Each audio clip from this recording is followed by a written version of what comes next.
I'm like a vehemently proud Indian.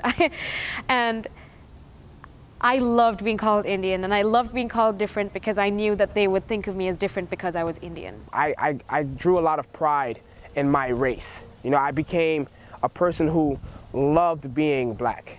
You know, and I identify black as a strong part of my identity because I see it as not just a race, you know, because black is a race, but just as black is a race, there's a whole culture behind being black. I always thought I'd be American once I came to the States, just because I'd be speaking English all the time. You know, it would be more, I would be like immersed in the culture. But I've never felt so Spanish before. It's not only just the beauty standard, but also the glamorization of Western culture. And so a lot of these Asians try to like lose touch with their own culture and just move towards theirs. And it's kind of annoying because then you get a lot of these people who not only want to transition, but then hate their own like racial culture and that kind of stuff. I love being bilingual because I just think it's really, really cool. Before coming to Andover, I had no idea. It was just normal. Everyone spoke 2 languages back home, and so it was just normal to like be speaking in Spanglish or walk down the street and see stores with titles in Spanish or in English or hear Spanish music. And you can just really take part in both cultures.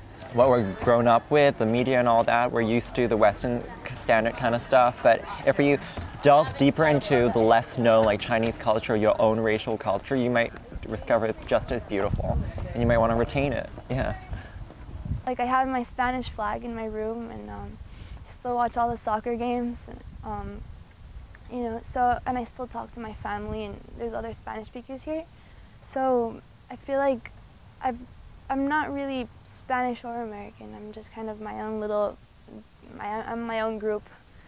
And you know, people here, I guess, identify me as Spanish, but you know, you don't really know the whole story, I guess.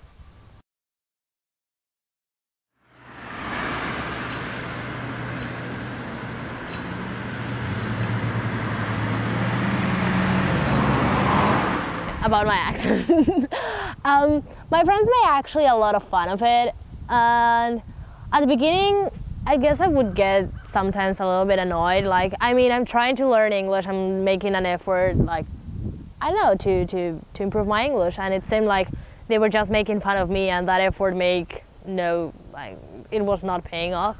Coming here, like my friends were like, oh my God, you speak Spanish, and it was like sort of exoticized, and it was just like, everyone back home does. It was just something really normal to me. It bothers me sometimes when people hear me speak English and they say, oh, like, you speak English so well, like for an international kid, or oh, like, I can understand you so well through that accent.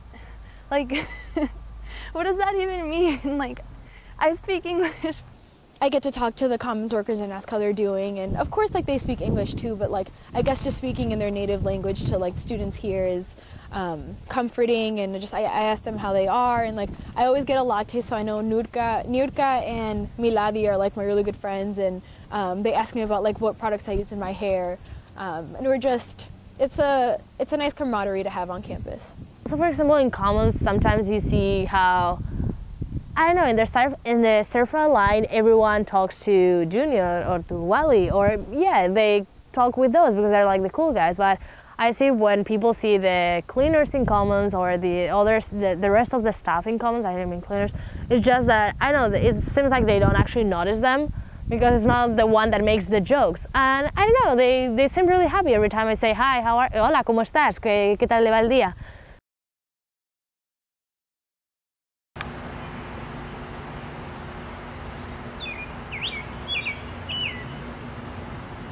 When I came here, I was so overwhelmed and excited by how open and liberal and, you know, questioning and curious Andover's people were, that I kind of, to a certain extent, shut out the tiny niggling aspect of how there's still ways to go. I don't know, at the beginning it just seems really cool when they ask me where I'm from and I say I'm from Spain. Everyone goes like, wow, that's so cool. And they go like, I'm from Connecticut. And I go like, that's cool too. Like, for me, that's pretty awesome. So I don't know, it's a lot of fun actually here, because in Spain I would never say, like, when I introduce myself, hi, I'm Bea, I'm from Spain, which is like the sentence I've said the most here. Coming from California, I didn't actually experience that much culture shock, which I had been surprised by. I had been ready. I'd been expecting culture shock. I actually felt more of a culture shock when I went back for my first vacation, seeing the wealth of Asians. In the Bay Area, it's my community is like 60-70% Asian, 30% Indian, and going back there was definitely a change from this white-dominated environment. It's this strange little past and present thing that I have to deal with right now, because I have to face the consequences of who I was before I came here and who I am now after coming here. And they're still kind of grappling with each other, so I don't know, I'm figuring it out.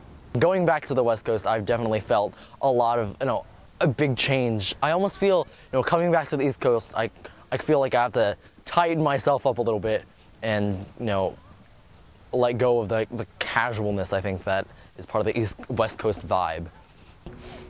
That was me leaving home, and that was me leaving this otherwise really homogenous community, which was so open in some ways and so conservative in others, and I didn't even notice it, and I couldn't even tell the difference until I came out here, and I could, I guess, look at India and look at my family and look at everything that I thought, defined who I was with a different lens. The first time I visited the Dominican Republic in 2010, I felt completely American. Like, my family member said I had an accent when I spoke Spanish, and I just felt like I wasn't as connected to their culture, and I just felt like a foreigner at a family reunion. So it was an interesting experience.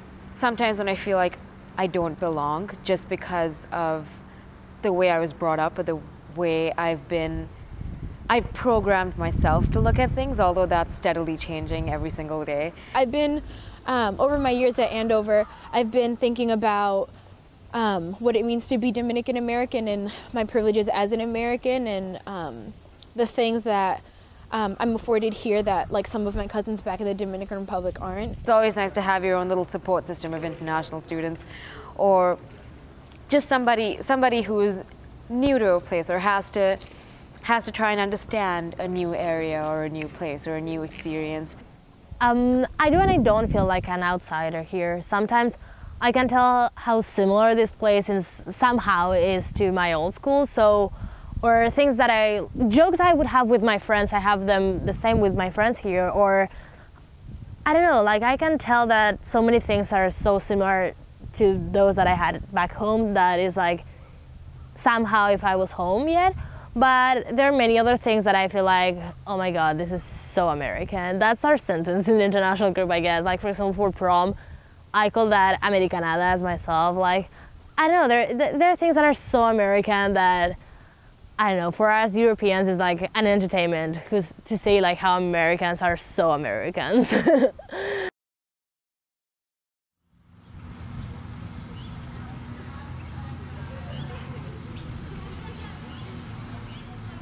So when I went back home, I just assumed that all my friends were going to treat me differently and, would see me as this new Robert, this, assimilated into suburban, upper middle class bourgeoisie type mindset. And, I didn't want them to think that because that's not who I am. I've always been the same since they know me in middle school. Well, when I first got back to Madrid, I was really kind of nervous about it, just because all my friends told me before I left, like, don't Americanize yourself. Like, don't come back speaking like American slang, So I was kind of scared, like, oh no, like, what if I become super American? The path that I decided to take says nothing about me cutting ties to where I was from. And I will always remember, and continue to remember, because I still live there, of course, my home and my friends. And I guess, code switching isn't really something I identify with because I don't feel like I change too much. I may do a little bit of it. So I guess it'll be like code straddling maybe. Like I don't necessarily switch between. I have definitely started wearing more sweaters, boat shoes, definitely. But yeah, I would say that, at the heart, still the same. I feel like going back home is more beneficial because I remember, you know, who I am whenever I go back home. I remember why I came here and, you know, exactly where I want to go. You know, I always say that I'm very connected to my roots, but I branched off a little differently.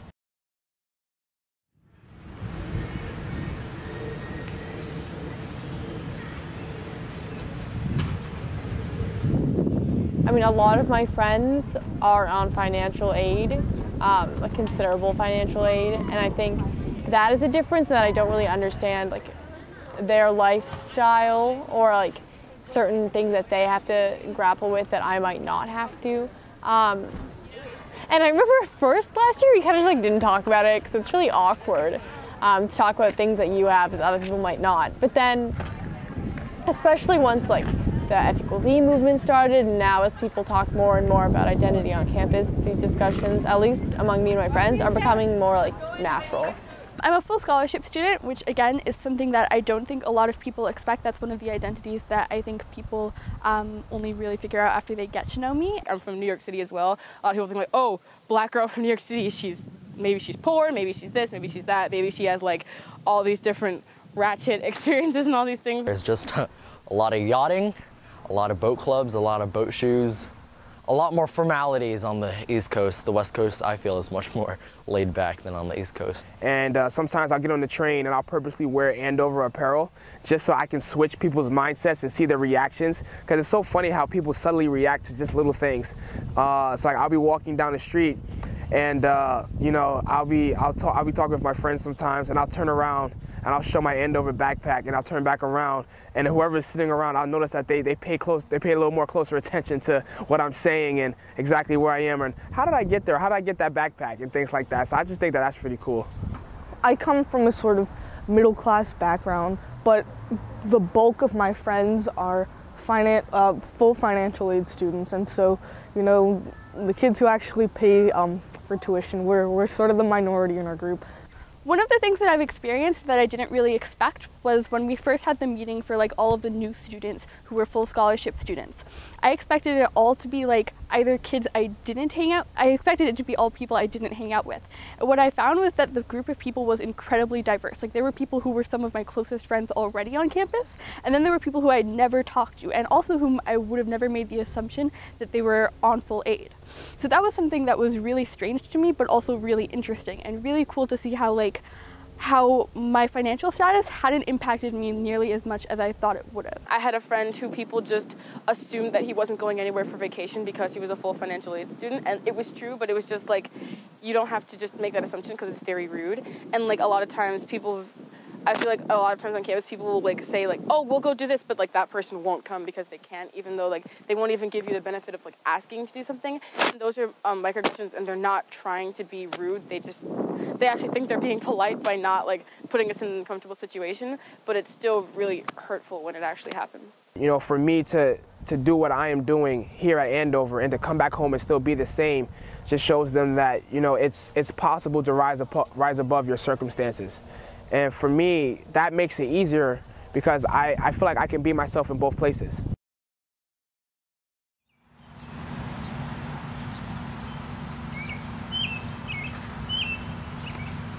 A lot of people just assume that I'm a very domineering person because I am, but also it's just I care about the people I spend time with. I really do, and a lot of people just sort of skim over that. And other things, like people don't generally think that I'd be into I don't know. I like cartooning, so stuff like that, or that I really like the humanities, and those are things that I have to, you know, show that I'm into, and people don't see that. I think in a lot of ways people can kind of assume that like I'm an intimidating person, again because of the blue hair and the boots and everything, which is weird to deal with. Like it's weird to have to deal with people expecting me to be intimidating and to be scarier than I feel like I actually am. I feel as if I'm walking onto campus, I'm a black female, so there's obviously that they immediately categorize me as, and there are a lot of stereotypes associated with that usually. So like probably think I'm very loud, which I can be sometimes, but that's not because I'm a black female, that's just my personality. I think part of The biggest thing with, I think, female leaders is they're expected to please everyone. And I think that's the greatest challenge for me. For most of my life, I thought like it was really important for me to be liked. And that was just like the #1 thing. Like, sure, I could be really smart, but like I had to be like. I think my humor kind of helps kind of subside that the label bitch per se for me. So it hasn't, I've kind of used humor as a defense mechanism in that sense. But that is a fear of mine actually, because sometimes when I become very passionate about something, I become quote unquote a little bit bossy, whatever that means. And I don't know, I don't think that should be it shouldn't be a really bad thing. I just don't care anymore. Really, I just don't care if people like me. I have like, there are things that I stand for, and that's so much more important to me than being palatable to someone else. And I mean, that's really been my big transformation with regards to gender, with regards to my identity. A lot of times, like before I become so aware of the feminism movement, I would like adhere to beauty standards and like all these ideas about what a girl should be. Like I would actually use ladylike as an excuse for things, which is not true, because not to say that, I mean, like being ladylike, it just means that you're acting like yourself if you're a lady. I got used to my fellow wrestlers seeing me wrestle. I didn't really care. Like, we're all completely dirty and disgusting in front of each other. But then one time my friends came to watch, and I don't know what got to me, but I was mortified. And not to mention, the kid beat me, and I'm a pretty terrible wrestler. But it was really, really embarrassing, because I felt like I was almost letting my gender down. One of the things that I just think is interesting is the fact that, like, as a girl, I was a tomboy for most of my life, which most people don't really expect, because I like to dress rather femininely now. Like, I like to wear dresses. I am a massive fan of One Direction, and in other ways I don't fit that stereotype. But like, one of the things I had to overcome when I was younger, and that's how I kind of first became a feminist, was realizing that my tomboyness came in large part from thinking that girls were bad, and that being a girl was a bad thing, and trying as hard to distance myself from that as possible. And I kind of had to get over that, and I had to realize that other girls were not the enemy. I was not the enemy for being a girl. It was okay to be a girl. It was okay to like embrace that as hard as I possibly could. And that was kind of how I came to feminism.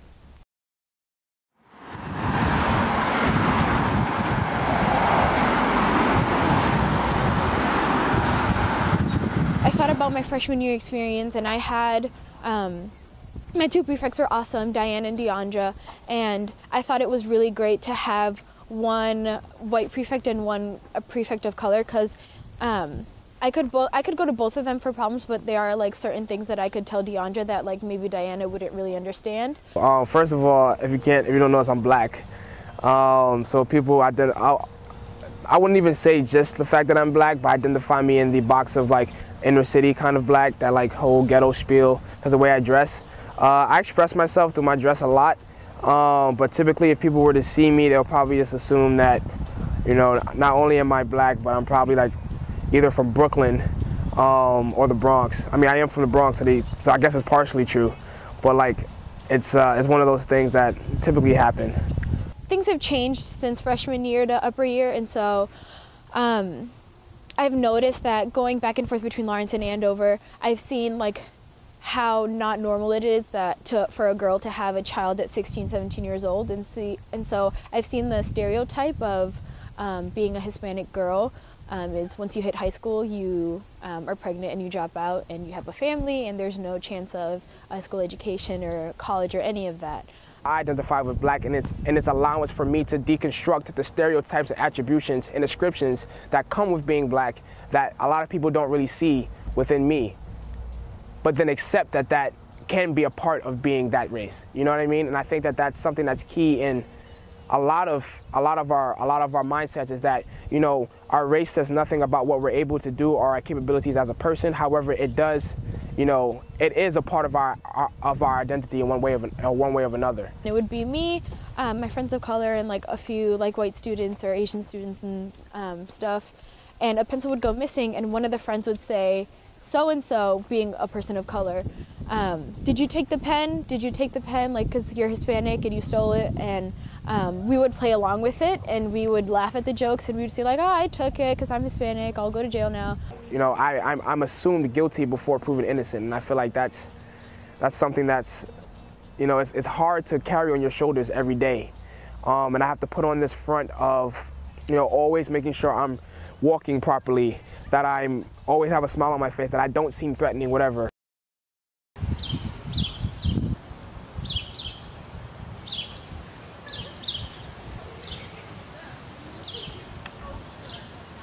Asian, Chinese, from a tiger family. That's usually my main identity that people assign me to. Microaggressions have, like, I guess, defined a lot of my experience here, and it's like sometimes I used to believe that, well, initially I believed they don't exist, but that's because I just wasn't paying attention. Color makes you different, and race makes you different, and gender makes you different. There's definitely some pressure being an Asian to perform well and live up to other people's standards that they have created about you from all the years of the stereotypes and everything that's been going around about Asians and their culture. Being Asian, it's more like there's this association where, like, you're definitely good at math and science, and if you're not, then they just don't know where to place you. They don't know, like, I don't even know, you're like in this limbo state. People think Asians are the ones in the background that aren't able to stand for it, and that's kind of what I've been trying to escape from at my time here. I'm used to the thank you, come again cracks a lot. You know, small microaggressions against me, like, you know, you're not really Korean, you're American. And so that's true, but also I identify as, like, the Korean ethnicity. And so there have been those microaggressions, and then just, like, a whole slew of gender microaggressions. They're everywhere, and they bug me sometimes, but not too much.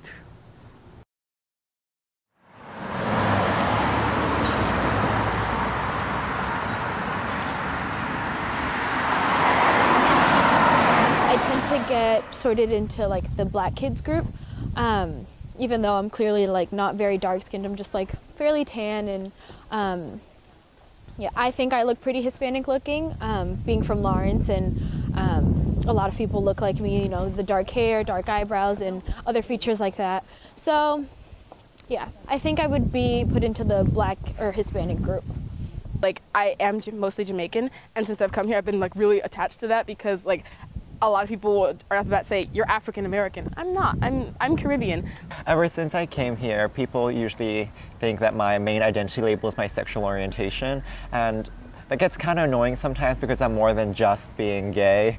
I'm a lot of other boxes too. I'm male, I'm Asian, which I'm very proud of, and I've lived in different places, and yeah, I like to think these other things also have influenced who I am today. Like, in one GSA meeting, there was AFLATAM and GSA joint together, and we talked about, like, the LGBTQ community pertaining specifically to the African American and minorities community. So it's just like, someone brought up the point that, like, a lot of the gay rights movement has just been, like, white gay men, like, talking about how they're not equal when there are just so many other people who are overlooked. When I first got here, you know, people were sort of perplexed by the way I looked, and that happens to me a lot. I mean, when you look at me, I send off, like, mixed signals about my gender. Most people figure it out, though, and at the beginning of the year, people were just confused, and so I had to do a lot of explaining at the beginning of the year, trying to explain, okay, I know that I dress like a guy, but I'm not necessarily a guy. Playing to stereotypes of, like, the gay best friend, like, people assume that I need to know how to, like, apply makeup and stuff, which I have no experience in doing. And when I, like, tell people I don't know how to paint nails, I'm not good at it, they're, like, really surprised. Like, wow, Jerry, like, you don't fulfill that kind of stereotype. People would be all like, oh yeah, you know, you're light for an Indian, or you know, you don't really look Indian, more Latina. I want to say I'm pretty obviously white, or at least I am right now, but, like, I know when I, like, got back from summer, people would be like, oh, like my French teacher would be asking us what race we were, because our class was like focused on race. And I'd be like, oh, I'm white. And he was just like, really? So I guess that's not that obvious, but I'm white. The moment I was separated from that identity that I had assumed, it all just became a little uncomfortable, and it all became foreign. It all became just alien.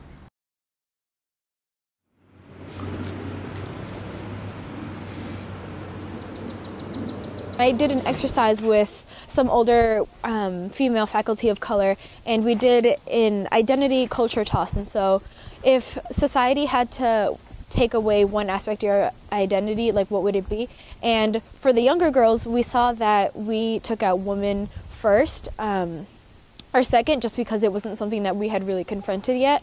But it was the opposite for the older female faculty, because their race was inextricably connected to their gender, and so they had more experience in the workforce and in college and grad school and stuff, and they've seen, like, they have more real world experiences, and so they could not separate the two, whereas I feel like I can.